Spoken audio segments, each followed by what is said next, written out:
Alessandro Barcelos, em entrevista à ESPN, fala sobre contratações, renovação de Eduardo Cudê e muito mais. Tudo isso após a vinheta.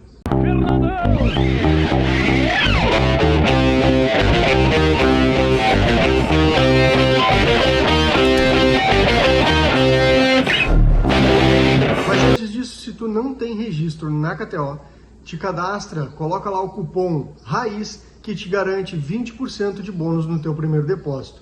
Joga lá, te diverte com responsabilidade. Bora ouvir o que Alessandro Barcelos fala sobre o 2024, já renovações, e Eduardo Cudê. Mas, presidente, eu começo te parabenizando pela vitória, né? A maior eleição de um clube de futebol, quase 30 mil sócios votaram. A gente passou ali alguns trechos do seu discurso, né? Fazer mais do que foi feito antes. O senhor falou também em focar no Campeonato Brasileiro. Para muitos foi o seu melhor pronunciamento. Tinha muito da eleição vindo ali, né? Mas quero lhe parabenizar e que o senhor possa estender um pouquinho isso, né? O foco no Campeonato Brasileiro. O senhor falou também em saber onde o Inter errou nesses 3 anos. É por aí esse próximo triênio do Inter, presidente? Boa tarde.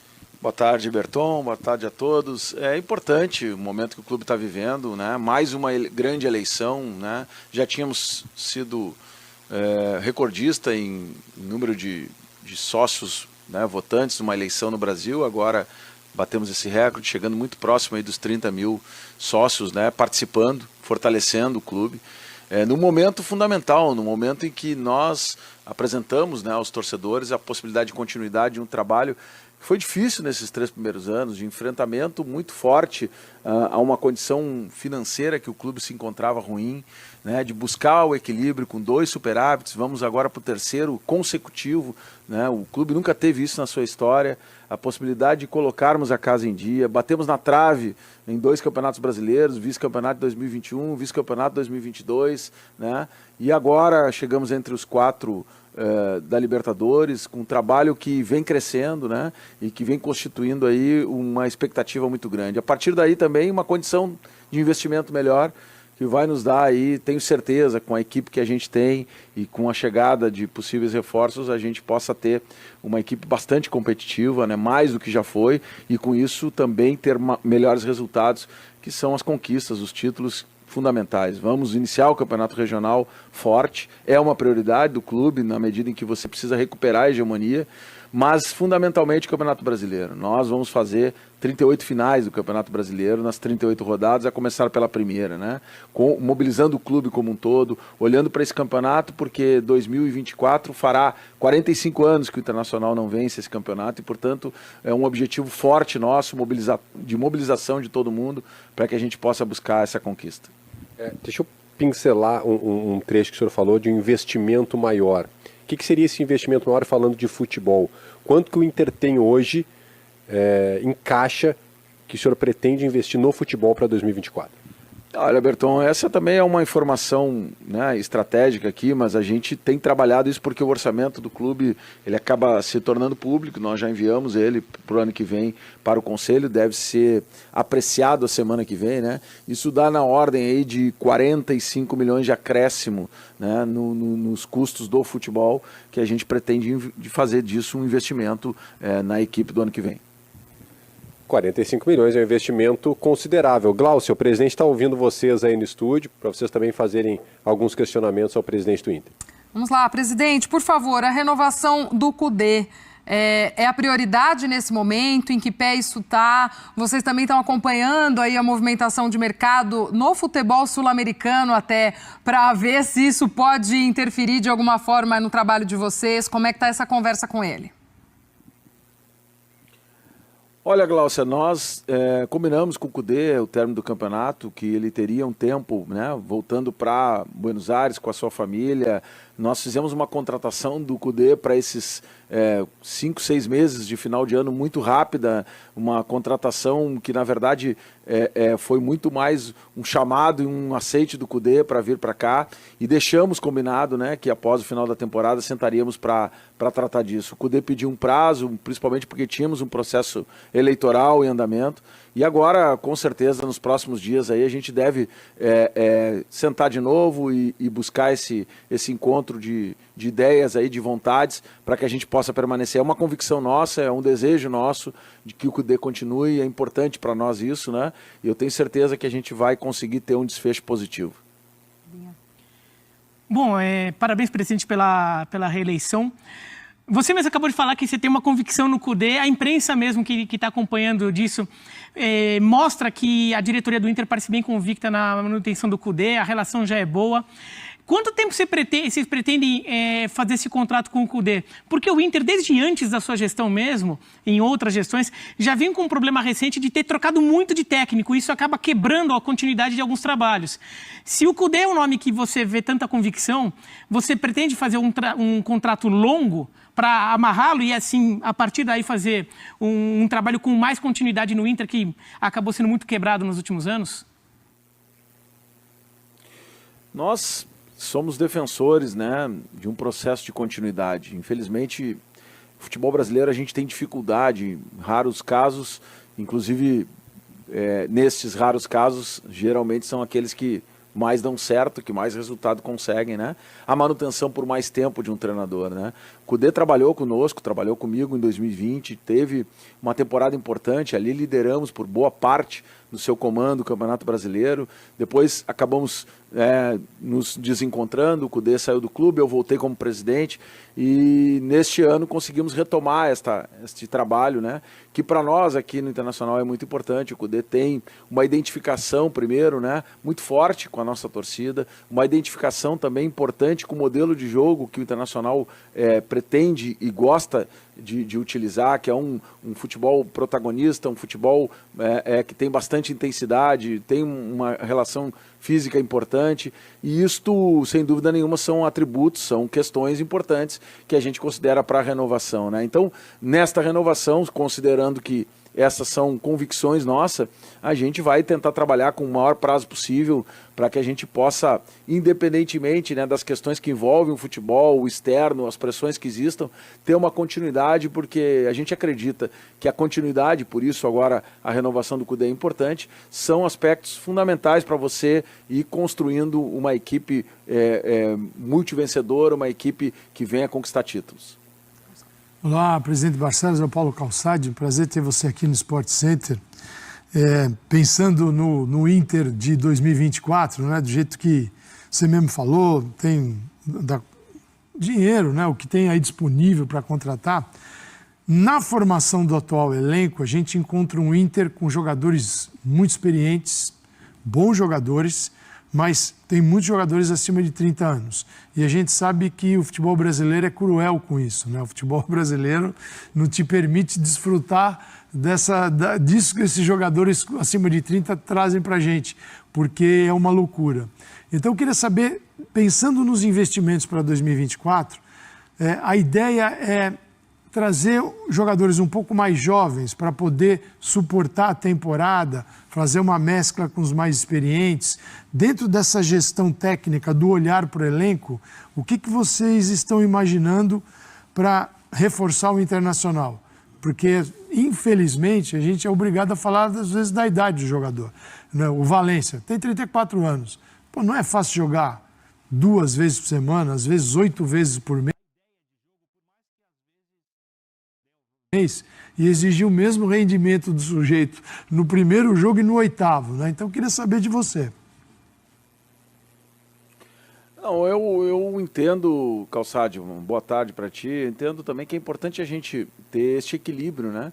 E hoje a gente, mesmo tendo jogadores importantes, com esta experiência, temos jogadores jovens aí, como o próprio Vitão, podemos citar, né, o Bustos, que é um jogador ainda jovem, né, podemos citar o Johnny, podemos citar o Maurício, que foi fundamental nesta caminhada, enfim, são jogadores que compõem, que são importantes no grupo. E óbvio que a gente sempre tem esta preocupação, né, de uma idade média um pouco mais jovem, é importante, ainda mais no modelo, né, que é um modelo de jogo que joga com as linhas altas, que joga, né, muito com velocidade, que tem a necessidade da intensidade. Mas isso também é substituído, por um lado, pela capacidade e experiência dos jogadores, pela qualidade, porque fazem a bola rolar, né, e pela quantidade, né, de você ter um elenco também, né, com maior equilíbrio entre todos que estão dentro desse elenco, para que quando você precise utilizar, né, determinados jogadores, a equipe que não estão jogando, né, todos os jogos, a equipe não caia de rendimento e mantenha, né, não tenha essa oscilação. Então este pacote ele é importante, né, e nós ainda temos um ingrediente a mais que estamos trabalhando nesse planejamento, né? Nós tivemos aí recentemente vários jogadores convocados para as eliminatórias, teremos Copa América, onde o Campeonato Brasileiro não vai parar, talvez 8, 9 rodadas. Então tudo isso está dentro desse planejamento e na busca que nós estamos fazendo, né, na prospecção que estamos fazendo para os investimentos da próxima temporada, no início do ano, considerar isso tudo para que a gente possa ter um equilíbrio nesse elenco, seja em idade, capacidade técnica, disponibilidade de estar presente nos jogos, são atributos importantes que fazem parte dessa nossa análise, né? E não é fácil, essa é uma equação difícil, mas a gente tem uma equipe muito profissional no departamento de futebol que está trabalhando com esses dados, com essas métricas, para que a gente possa ter esse equilíbrio, possa ofertar ao treinador alternativas, né, inclusive não só táticas, mas, né, de mudança também de posicionamento em determinadas partidas, e isso é um pouco do aprendizado também, das coisas que, né, a gente nesses 3 anos passou algumas dificuldades, porque a situação financeira não nos permitia fazer investimentos, e hoje numa situação diferente, numa situação melhor, conquistada a duras penas, com muito trabalho dentro do clube, né, nos dá esta convicção de que é possível. Ô, presidente, Berton, só para não fugir muito, Berton, dessa questão das contratações, para entender um pouco desse perfil do que o Inter deve trazer para essa próxima temporada, se isso já vinha sendo conversado com o próprio Kudê, ou é mesmo dentro do que o clube acredita com uma forma de jogo do Internacional. A gente chega naquela época do ano em que muitos nomes são ventilados, né? Não sei se o senhor pode falar em alguns nomes, se de fato eles estão na mira aí do Inter, ou por posições, o que a gente tem desse Internacional no mercado. Já se falou muito de Gustavo Scarpa, já se falou de Claudinho, enfim, temos alguns nomes de fato. Diga, Bira. Do Alário? Também. Tem alguns nomes que o senhor possa falar, ou posições aí? Lúcia, nós estamos trabalhando há mais tempo nesse planejamento, né? Esse planejamento já vem de algum tempo e, portanto, vários contatos foram feitos, né? Estão sendo feitos ainda, né?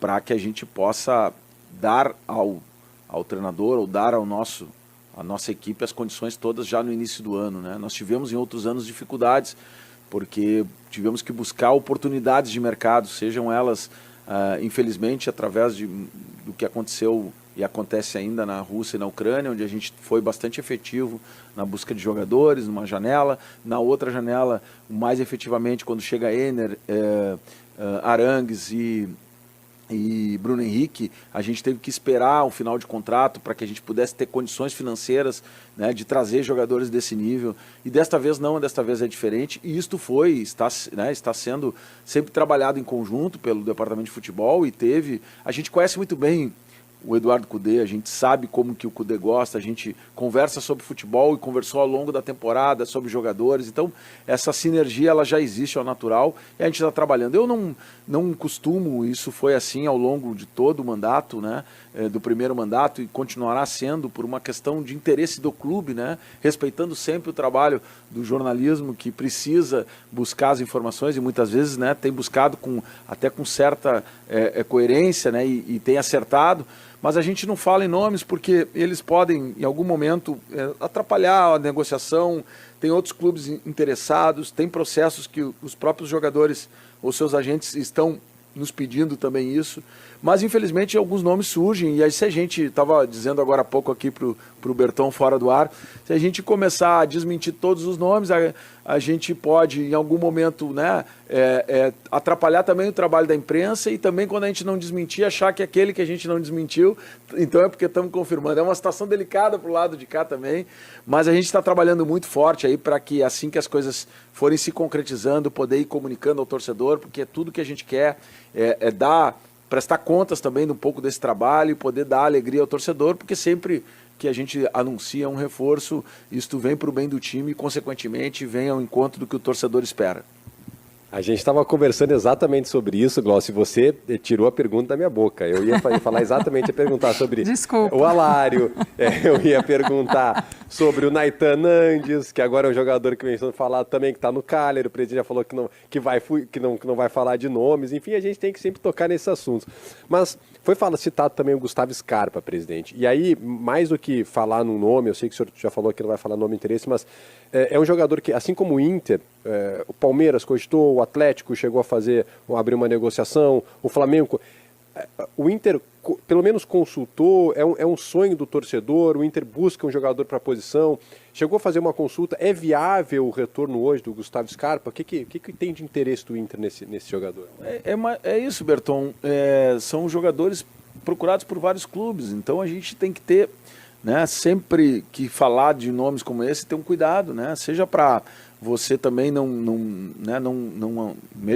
avançar em questões que ainda não existem, né, como também você não está falando que não tem interesse em um jogador desse nível, que seria algo, eu diria, que eu acho que nenhum clube, né, a não ser aqueles que possam ter outros jogadores para a posição, mas é difícil. O Scarpa, assim como o Alan Patrick no Internacional, assim como o Maurício, que são jogadores importantes nas suas equipes, né, e que interessam a várias equipes, né, então não tem como a gente afirmar isso, né, mas sem dúvida nenhuma é um grande jogador, e isso não preciso eu dizer, foi escolhido aí o melhor jogador do Campeonato Brasileiro 2022 e, portanto, com vários interesses de vários clubes, e isto valoriza o atleta e, consequentemente, torna qualquer negociação desse tipo, desse nível, que é o nível de contratações que o Internacional tem trabalhado e que são viáveis, contratações bastante difíceis. 5 reforços para a próxima temporada? Eu não tenho um número específico aí, mas estamos trabalhando para trazer jogadores que possam somar, porque a gente viu nessa última temporada que a equipe, quando tinha que mudar os 11 principais jogadores, né, às vezes sofria oscilações, um calendário com 60 jogos, 70 jogos, ele precisa que você tenha um elenco bastante equilibrado e que as oscilações não aconteçam. Então é necessário também quantidade, mas principalmente qualidade. É que a nossa equipe está entrosada, Berton. Não é que eu te tirei a pergunta, não.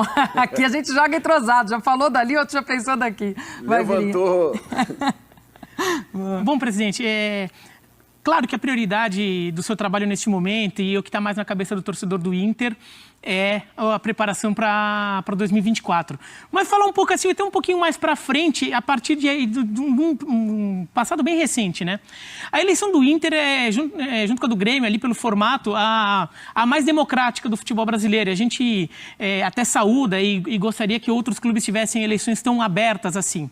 Agora, um dos poucos efeitos colaterais de uma eleição tão aberta assim é que a eleição do Inter, ela é tão aberta, ela chega a tanta gente que muitas vezes o clima político se torna muito agressivo, sobretudo no ano da eleição. E, de novo, aconteceu isso neste ano, como aconteceu em eleições passadas também. Fica muito agressivo, vai para a rua, vai para a mídia, vai pro dia a dia. E muitas vezes isso acaba até afetando o trabalho em campo, o trabalho do clube que, bom, as coisas ainda estão acontecendo, o campeonato está rolando, o time está jogando e o clima político lá atrapalhando mais do que às vezes até atrapalham outros clubes. Você, nesse segundo mandato, chega a pensar em, de repente, trabalhar um pouco para que, quando chegar no final do seu mandato, no novo processo eleitoral que vai acontecer no Inter, no futuro, ali na frente, isso se torne algo um pouco mais saudável para aproveitar o lado bom dessa democracia, mas não afetar tanto também o trabalho do clube no dia a dia, que seria no seu último ano de mandato, alguma coisa assim? Você chegou a pensar em alguma coisa desse estilo? Fundamental, Bira, a gente pensar no aspecto político de um clube associativo, como é o caso do Internacional, onde tem um conselho com mais de 300 conselheiros, onde existe uma eleição que nesta tinha uns quase 60 mil sócios aptos dos 130 mil sócios que fazem parte do Internacional, você ter um ambiente político saudável, né? E isso não tem sido fácil, né? A gente tentou trabalhar muito isso nesses 3 primeiros anos, mas eu acredito muito na possibilidade disso com essa renovação do mandato, né?